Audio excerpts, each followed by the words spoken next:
Seperti yang kita tahu, zaman sekarang seluruh anak muda bukan hanya di Indonesia, namun juga hampir di seluruh dunia, dituntut agar memiliki kemampuan produktif, menganalisa, berempati, dan beradaptasi. Karena pengaruh global, cara berpakaian, cara berbicara, dan cara hidup yang memiliki rasa peduli, anak muda bangsa ini sangat perlu diperhatikan. Maka dari itu, Kementerian Pendidikan menanamkan budaya baru dalam sistemnya, yaitu budaya positif. Budaya positif di lingkungan sekolah perlu dilakukan. Hal ini karena budaya positif merupakan perwujudan dari nilai-nilai atau keyakinan universal yang diterapkan di sekolah. Budaya positif merupakan cara, tingkah laku, kebiasaan, hingga sebuah budaya yang dihasilkan dari kesadaran siswa mengenai apa yang terjadi di dalam diri mereka, di lingkungan sekitar mereka, dan menyadarkan mereka bagaimana harus mengambil suatu keputusan yang bijak karena segala sesuatu pasti ada konsekuensinya. Melalui penanaman nilai budaya positif, diharapkan seluruh siswa di Indonesia memiliki kemampuan penalaran, berpikir sebelum bertindak, berani mengambil keputusan, dan menanggung resiko dari setiap keputusan mereka. Budaya positif menanamkan nilai karakter dengan berpikir kritis dan demokratis. Sekolah Kristen Ketapang 1 Jakarta sebagai sekolah Kristen telah menerapkan hal yang sama untuk setiap siswa-siswi di sekolah ini tentang budaya positif. Dimulai dari sekolah ini didirikan karena kepanjangan tangan dari Gereja Kristus Ketapang, di mana bagi sekolah Kristen Ketapang, siswa-siswinya adalah anak-anak Allah yang berharga di mata Tuhan. Ibu Natalia atau yang biasa dipanggil dengan Mem Natalia, selaku gembala siswa kelas 12 MIPA, ketika di kelasnya juga melakukan hal yang sama. Bersama dengan seluruh siswa kelas 12 MIPA, mereka berdiskusi tentang budaya positif apa yang akan lebih lagi untuk dilakukan dan dijalankan. Dan mereka berkomitmen serta tertantang untuk melatih diri mereka untuk melakukan dan melaksanakan budaya positif tersebut. Marilah kita semua melihat bagaimana Ibu Natalia dan para siswa kelas 12 MIPA berdiskusi mengenai budaya positif.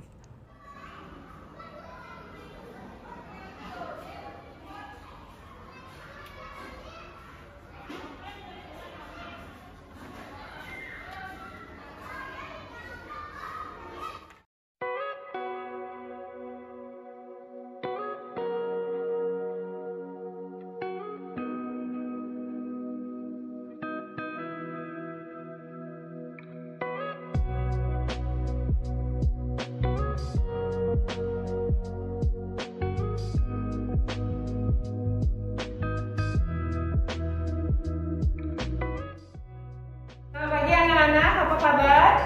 Pagi. Ya, coba lihat kiri kanan di sebelah kalian. Siapa yang tidak masuk hari ini? Hari ini yang tidak masuk Patricia, Bianca, dan Christian. 3 orang ya, mereka sudah inform saya mereka ada izin. Oke anak-anak, sebelum kita memulai kegiatan belajar mengajar kita, seperti biasa kita akan menyanyikan lagu Indonesia Raya. Ya. Silakan berdiri.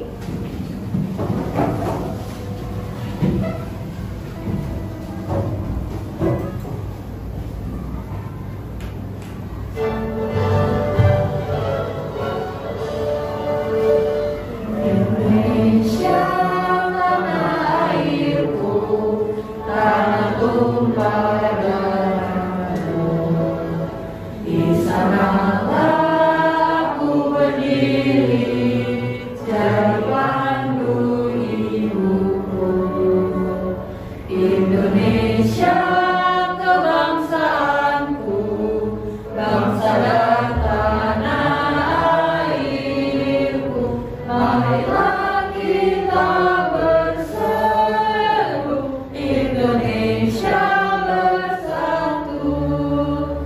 Hiduplah tanahku, hiduplah negeriku, bangsaku, rakyatku semuanya.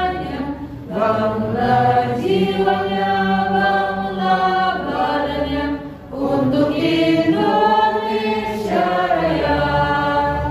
Indonesia Raya, merdeka, merdeka, tanahku, negeriku yang ku cinta. Indonesia Raya, merdeka, merdeka, hiduplah Indonesia Raya. Indonesia Raya,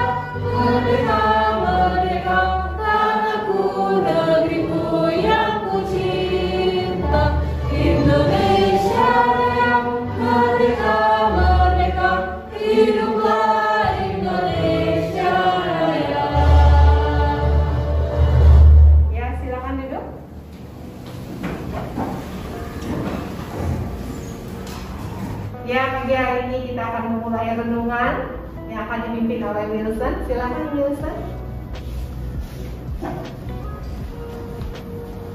Oke, Neng dan teman-teman, sebelum kita membaca firman Tuhan, mari kita berdoa. Tuhan Yesus, terima kasih karena kami semua telah bisa sampai tiba di sekolah kami dengan selamat. Semuanya karena kasih kemurahan dan kasih karunia daripada-Mu ya Tuhan Yesus. Tuhan Yesus, sebentar lagi kami ingin mau membaca dan merenungkan isi dari firman-Mu. Tuhan Yesus, tolong berikan kami hikmat dan pengertian-Mu supaya kami semua dapat boleh mengerti firman Tuhan yang kami baca pada pagi hari ini. Di dalam nama Tuhan Yesus kami sudah berdoa dan mengucap syukur. Haleluya, amin. Amin. Dan teman-teman, jadi firman Tuhan hari ini diambil dari kitab 2 Korintus pasal 3 ayat 1 sampai 6. Kita bacanya bergantian ya.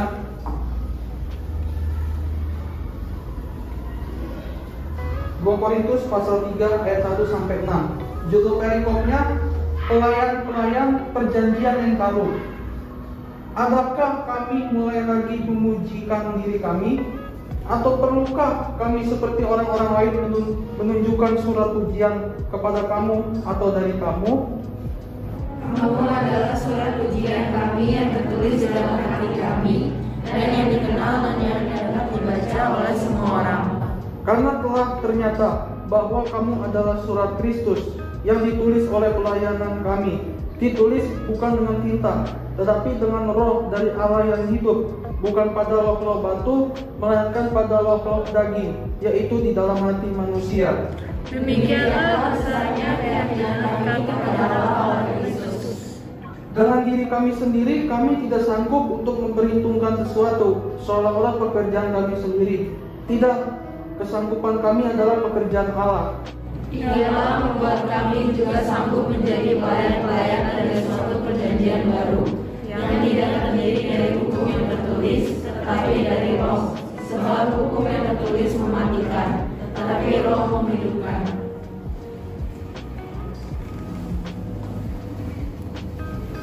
Hari ke-6, judulnya Aku Hanya Pelaksana. Hampir semua anak muda ingin menjadi terkenal dalam lingkungannya. Ada sebuah kebanggaan tersendiri. Ia menjadi trend center. Banyak orang menjadi pengikutnya atau mengidolakannya. Sayangnya, banyak anak muda terkenal terjebak dalam sikap arogansi dan mau menang sendiri. Mereka menjadi orang yang haus akan popularitas. Hal ini terjadi karena ketakutannya sendiri. Ia takut bila teman-teman yang mengidolakannya berpaling daripadanya. Setelah turunnya Roh Kudus, Injil semakin tersebar luas di antara bangsa-bangsa non-Yahudi melalui pemberitaan para rasul dan jemaat mula-mula. Dalam situasi demikian, muncul juga para pengajar palsu yang bukan hanya mengajarkan ajaran sesat, tetapi juga mencari keuntungan dari Injil dan puji-pujian dari orang lain. Bahkan, mereka tidak jarang membawa surat pujian atau penghargaan untuk menunjukkan kehebatan mereka. Berbeda dengan mereka, Paulus memberikan teladan bagi kita bahwa 1. Kepopuleran dan keberhasilan tidak boleh membuat kita menjadi sombong dan gila hormat. 2. Buah Injil yang kita hasilkan merupakan surat pujian yang tertulis dalam hati kita dan terbuka bagi mereka yang menyaksikannya. Oleh karena itu, kita tidak perlu menunjukkan segala surat, ijazah, gelar, penghargaan, piala, dan medali untuk menunjukkan bahwa kita adalah orang yang pintar dan hebat. Waktu dan hasil pelayanan kita akan membuktikannya. Ketiga, kita hanya alat di tangan Tuhan untuk dipakainya melakukan pekabaran Injil. Roh Kuduslah yang menjadi tokoh utama keberhasilan pekabaran Injil. Roh Kuduslah yang memakai firman, menuliskannya dalam hati mereka yang percaya dan menjadikan mereka sebagai surat Kristus yang hidup.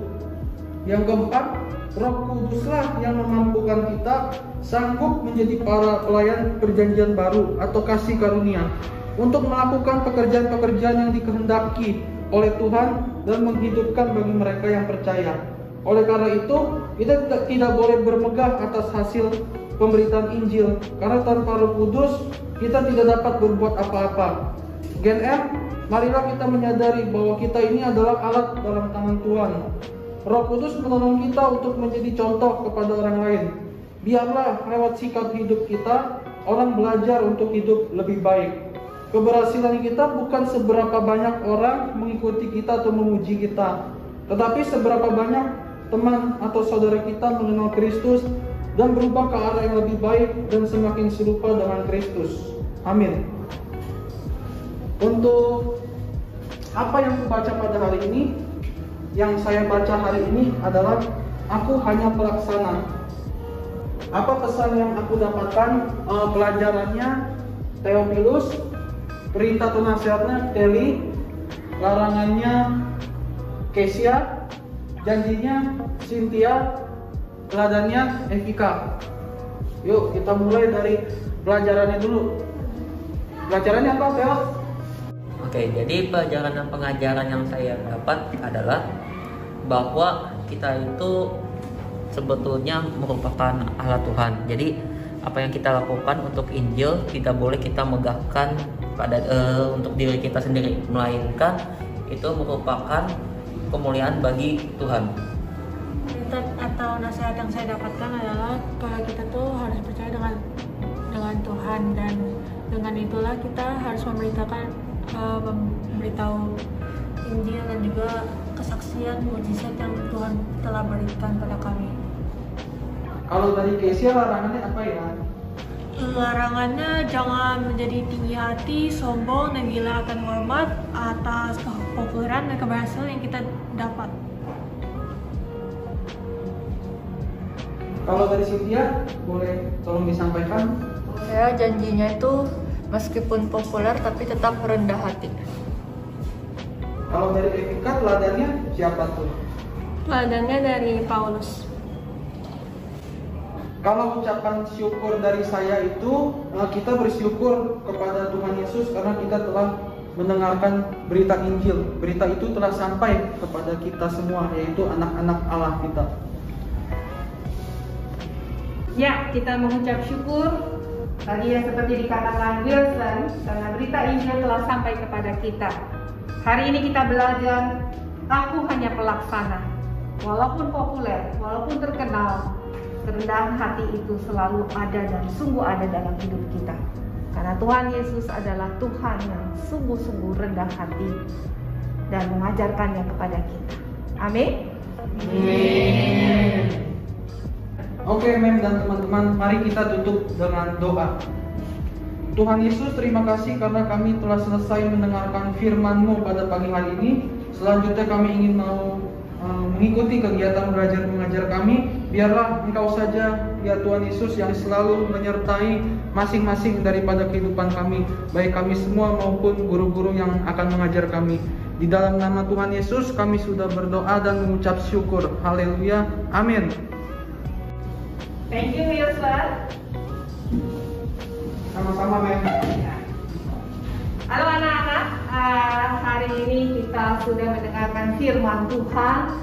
Saya ingin mengingatkan kembali, di tahun ajaran baru kita pernah bikin komitmen, bikin janji, ingat nggak? Betul? Ingat. Apa tuh? Tentang kebersihan ya nggak, Mem dan teman-teman? Betul?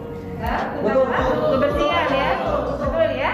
Oke, hari ini saya akan merefresh kembali apa yang sudah kita sampaikan pada saat itu. Coba masing-masing lihat ini dulu nih. Nih, kalau lihat ini, lihat di papan tulis apa yang menjadi pikiranmu. Siapa di situ? Yohan? Wah, kelasnya sangat kotor ya, Mem. Iya. Kotor kenapa ya? Mungkin karena sudah jarang dibersihkan. Jarang dibersihkan, buang sampah sembarangan begitu ya. Kalau lihat yang kedua gimana?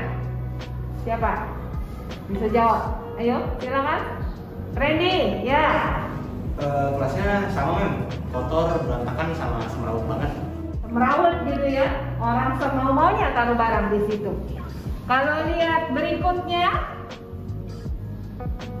siapa nih yang bisa jawab? Ya, silakan. Yang berikutnya, Nathan. Kalau lihat ini gimana? Dan menurut kamu seharusnya seperti apa ya? Seharusnya orang yang pakai kelasnya lebih peduli dengan kelasnya agar nyaman rapi dan bersih. Nyaman, rapi, dan bersih. Apalagi ya? Evika ya? Atau Evika? Jen atau Evika? Oke. Evika, kan kelas bersih. Apalagi yang mesti bersih? Masa cuma kelasnya aja? Apalagi? Cara berpakaian kita, Mem. Iya. Apalagi? Cara berpakaian kita, rambut kita, ya jangan lupa tiap hari keramas misalnya, ya keramasnya 2 minggu sekali ya jangan gitu ya. Terus apa lagi? Kuku kita, coba lihat kukunya panjang-panjang begitu hitam-hitam lagi. Nah itu juga bahaya, itu nggak bersih namanya ya. Di situ bisa ada apa ya? Kalau di dalam kuku hitam-hitam itu, telur cacing juga bisa ada ya, begitu. Iya, lalu Sania gimana? Lihat kelas seperti ini. Pusing, Mem, soalnya jadi nggak nyaman. Nggak nyaman ya. Kemudian tadi Evika sudah katakan buku harus bersih, ini bersih, kelas harus nyaman. Jadi kesimpulannya apa ya, Yen? Kira-kira apa yang kita mesti lakukan?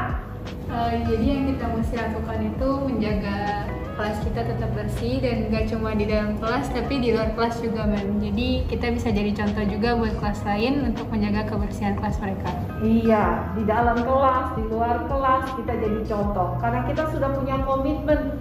Ini loh, kita tahun ini kita budaya positifnya kebersihan dulu. Selain kebersihan kan banyak budaya positif yang lain. Ada keramahan, ada kebaikan dan sebagainya. Kita memilih ini.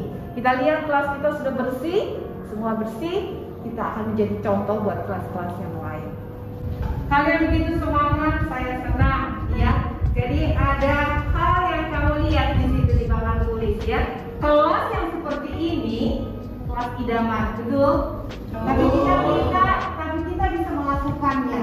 Semua bisa melakukannya dari setiap kita melakukannya. Yuk, ketua kelas kasih semangat ke teman-teman kalian.